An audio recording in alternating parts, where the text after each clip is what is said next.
Les hommes se sont attaqués à un bus, à un véhicule de police dans la commune de Yopougon. Des suspects mis aux arrêts. Nous avons le plaisir de recevoir Monsieur le ministre de l'Intérieur et de la Sécurité, le général Wagondo Diomandé. Bonsoir Monsieur le ministre. Bonsoir. Cet effet, vous avez un communiqué à nous livrer.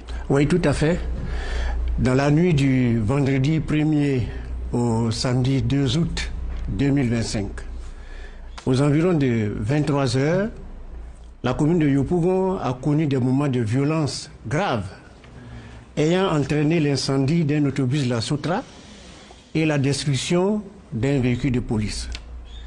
Informés de ce qui se préparait dans notre pays, depuis les annonces de certains partis politiques, les forces de police et de gendarmerie, bénéficiant de renseignements crédibles et concordants, étaient prêtes et ont réagi promptement, ce qui a permis d'appréhender 11 individus à ce jour.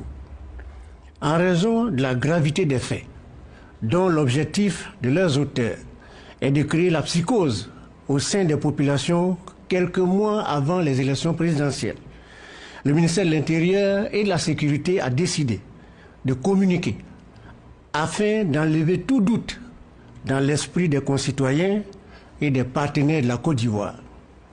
C'est le sens de l'élément vidéo qui sera présenté tout à l'heure et qui contient les aveux recueillis par nos services en toute légalité de l'un des exécutants des violences de la nuit du vendredi 1er au samedi 2 août 2025.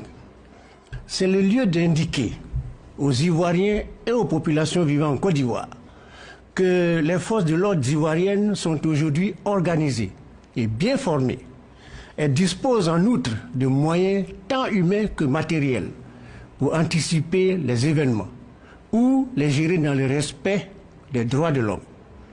Par ailleurs, le ministère de l'Intérieur et de la Sécurité voudrait rappeler à l'ensemble de l'opinion que dans notre pays, aucune interpellation ne se fait de façon arbitraire.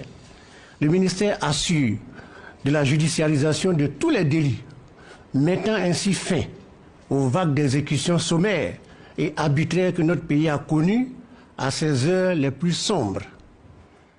Toutes les personnes mises en cause seront donc remises dans les mains de la justice, comme cela s'est toujours fait depuis 2011, et conformément aux pratiques dans tout état de droit. Enfin, en exécution de ses missions régaliennes, le ministère de l'Intérieur et de la Sécurité tient à rassurer l'ensemble des populations du plein